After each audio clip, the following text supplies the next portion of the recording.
Well, the stakes have just been raised in the city's bankruptcy case. Michigan Governor Rick Snyder will now have to say how and why he authorized Detroit's bankruptcy. 7 Action News reporter Jim Kirchner shows you the tough questions that will be asked by a contentious group on the other side of this case.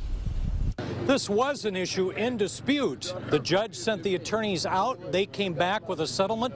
The bottom line, Governor Rick Snyder will testify. We think today was a very important day. It was very important to us to get access to the governor and to the people that were making the decision with regard to the bankruptcy filing and to understand their motives and why.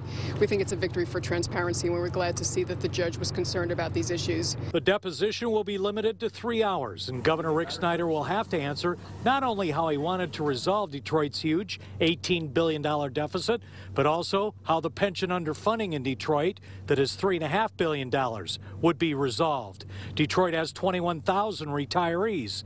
Their largest union in the city is AFSCME.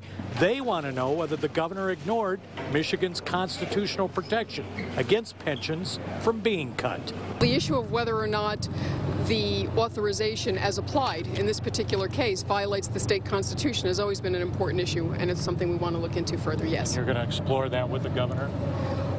Yes, we intend to explore it with the governor. The time and the place of the governor's deposition have not been set, but it will happen within the next 2 weeks to keep the case moving. In downtown, Jim Kirchner, 7 Action News. Okay, Jim, thank you. Now, depending on what the governor says in his testimony, depositions could also be taken with State Treasurer Andy Dillon and an aide to Governor Rich Baird. The judge approved the deal between both of these sides.